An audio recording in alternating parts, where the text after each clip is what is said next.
Pendant une période de ma vie, j'avais un peu des désirs de mégalo parce que j'avais pas confiance en moi tout simplement. C'est-à-dire que avoir besoin de prouver, avoir besoin de réussir des trucs, avoir besoin, c'est bien, hein, c'est parce que faut s'en sortir aussi dans la vie. Il y a les besoins à assumer, donc à assurer et assumer, donc c'est cool à ce niveau-là. Mais d'un autre côté, la tendance à vouloir prouver, à avoir des désirs extrêmement élevés en termes de ce que tu vas te fixer, de challenge, ça permet de compenser finalement l'intérieur, c'est-à-dire le fait que t'es pas confortable avec toi-même, que tu t'aimes pas assez, si t'as besoin de rêver très grand, c'est parce que globalement ta vie n'est pas assez bien actuellement, parce que le monde du rêve, c'est précisément ce qui permet de fuir le réel.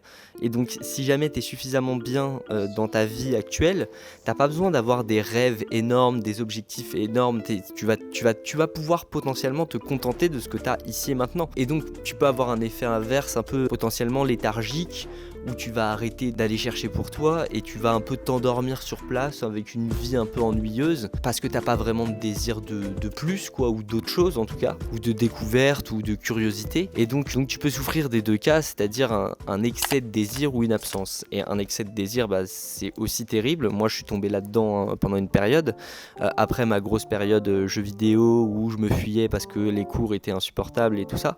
Là j'avais pas vraiment de désir, je me servais des jeux vidéo pour m'anesthésier, mais le désir n'était pas vraiment présent. Et après j'ai eu une surprésence du désir avec justement cette envie de compenser finalement mon estime de moi qui était assez faible. Et donc j'avais cette envie de grandeur, une forme d'impatience aussi constante, du coup qui me foutait dans la merde, parce que précisément le fait que je ne supportais pas la réalité actuelle me faisait rêver très grand. Et comme j'essayais de concrétiser ces rêves, je me confrontais au mur de la réalité de mes rêves ne sont pas la réalité et j'ai du mal à les atteindre. Donc là c'était une souffrance horrible, c'est-à-dire que je pouvais passer des semaines, c'est-à-dire que moi il y a une période où j'avais envie de percer sur les réseaux, plus du tout envie en soi quasiment, j'ai un désir d'être vu, mais c'est plus un besoin et je vais vous expliquer. Et donc en gros j'avais ce désir de percer par exemple sur les réseaux, j'avais ce désir de réussir à gagner ma vie assez vite et tout, j'ai essayé de monter des trucs, ça a foiré, enfin bref, je rentre pas dans les détails, mais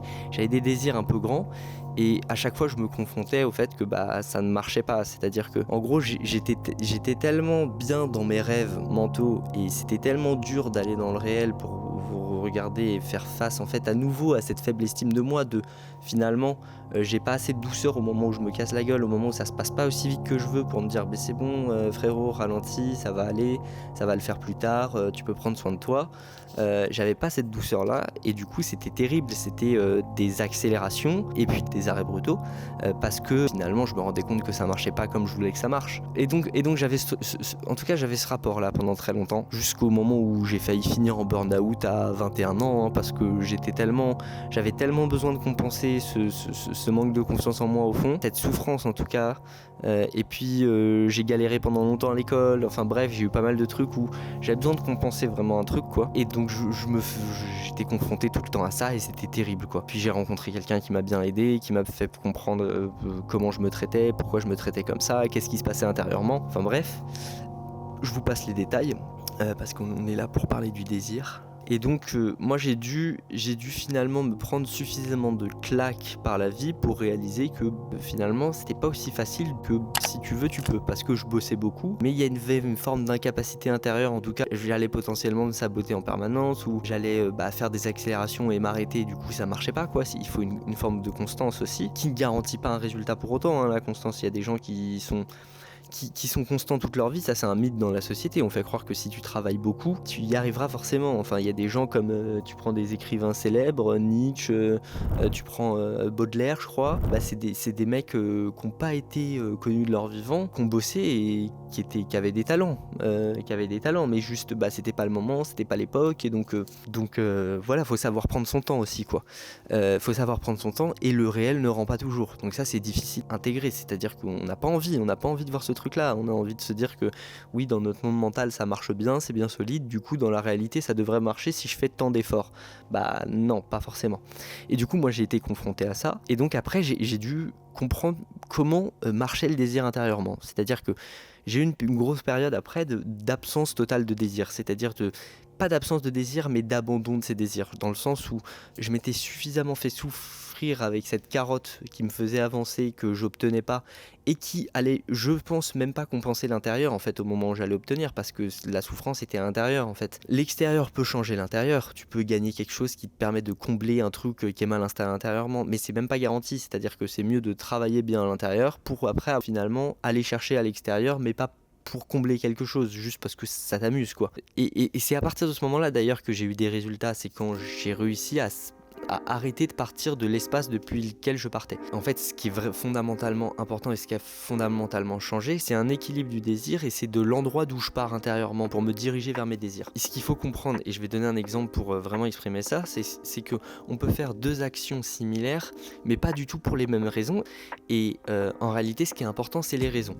C'est-à-dire que par exemple, tu peux observer une course et il y en a un qui veut être premier parce que il a un désir d'être premier, il a cette envie vraiment de gagner, qui l'amuse, tu vois. Et il y a le deuxième qui est potentiellement, qui a envie d'être premier, mais parce que si jamais il n'est pas premier, il se fait manger par un tigre. Voilà, cet exemple un peu débile et caricatural, mais du coup on peut comprendre que en fait il y en a un qui est libre et qui va courir et qui ne joue pas sa vie au moment où il court parce que à la fin il arrive premier, il arrive pas premier, il est content s'il est premier, mais si jamais il n'est pas premier, il n'y a rien qui le détruit si jamais il n'y arrive pas. Et il y a celui qui est potentiellement poursuivi par un tigre, et du coup s'il n'arrive pas premier, là il y a un truc où il va mourir en gros. Techniquement c'est ça qui a changé, c'est je ne me fais plus poursuivre par un tigre. Moi du coup pendant longtemps j'étais le mec qui courait et qui se faisait poursuivre par un tigre. Le tigre c'était la mauvaise estime de moi-même. C'est-à-dire que si jamais je m'arrêtais, j'étais en PLS, je m'effondrais et je faisais face à moi-même et c'était trop dur, j'avais une trop faible estime de moi pour faire face aux échecs. Et donc avant, pendant très longtemps, c'est-à-dire ce qui me drivait, c'était pas l'envie de réussir ou l'envie de réussir quelque chose, c'était la peur d'échouer, c'était la peur vraiment de me faire manger en fait, de me retrouver face à cette violence de finalement j'y arrive pas. Et ça les gens ne comprennent pas dans la société, que tu peux avoir deux personnes qui font la même chose mais pas pour les mêmes raisons, et ce qui est important c'est la raison pour laquelle on le fait. C'est ça qui détermine si on est libre ou pas d'agir. Parce que si t'es poursuivi par un tigre, t'es pas vraiment libre, t'as pas le choix de fuir, quoi. Et donc ce qui a vraiment changé, c'est l'espace intérieur depuis lequel c'est fait. C'est-à-dire que pour moi, le désir vient de l'enfant intérieur. C'est l'enfant qui dit « Oh, je vais aller par là » et tout. Et moi, après, je vais avoir l'adulte au-dessus, qui sait comment marche le réel un petit peu mieux, quoi, qui a compris que les choses étaient un peu plus compliquées, que si tu veux, tu peux, ou il suffit d'agir dans le monde et ça va le faire. Et j'ai compris certaines de mes limites. Et donc d'un côté, il y a cet enfant intérieur qui va me donner l'envie d'aller chercher des trucs, de faire des trucs que j'aime, de travailler dans les trucs que j'aime, finalement d'avoir ce côté aussi compétitif un peu par moment, même si maintenant ça m'intéresse un peu moins. En tout cas, il y a cette envie intérieure, et de l'autre côté, il y a l'adulte qui va regarder ce truc-là et qui va faire on va pas s'en faire dépendre. C'est-à-dire que l'enfant donne l'élan, je vais jouer avec l'enfant intérieur. Par contre, je vais pas lui faire croire qu'il maîtrise le monde. Je vais pas m'en faire dépendre aussi. C'est-à-dire que je vais m'autoriser à faillir. Je vais m'autoriser à me reposer.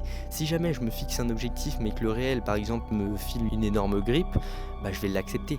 Mais en fait la grippe ça peut être plein d'autres choses. Ça peut être le fait que tu fais un truc puis ça marche pas parce qu'il n'y a pas de répondant en face. Et donc désormais ce qui a vraiment changé, c'est que je ne me fais plus dépendre de mon désir. Je ne fais plus dépendre de mon estime. Et il y a Frank Lobvet qui parle énormément de ça, du fait de se faire dépendre de ses objectifs, qui est catastrophique, et que en fait c'est pas toi qui décides.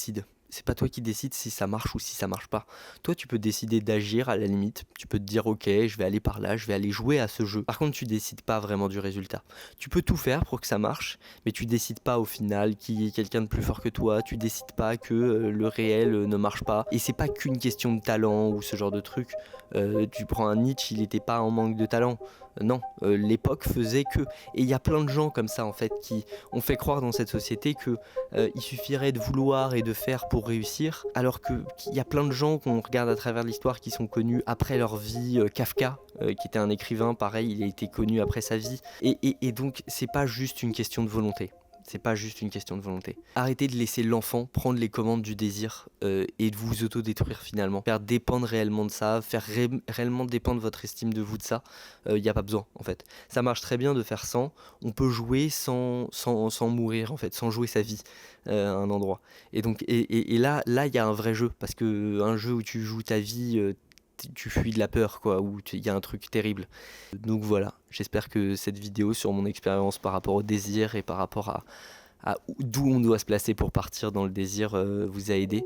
Mais en tout cas, c'est un vrai travail sur soi, indépendamment de ce que je vous dis là. Et donc, ça change la vie, hein. Une fois que tu sais écouter des désirs, aller chercher pour toi sans t'en faire dépendre, bah, c'est magnifique. C'est magnifique, là c'est un terrain de jeu énorme et c'est génial. Et je vous dis à bientôt pour une prochaine vidéo sur la chaîne. N'hésitez pas à vous abonner, à liker. Je sors une vidéo tous les mardis soirs. Toutes les semaines, on essaye de se tenir à ce rythme. Il y a une grosse vidéo qui va arriver sur les religions, le sens, l'absence de sens et le progrès scientifique. Et donc on va analyser tout ça, j'espère que ça vous plaira. Allez, ciao.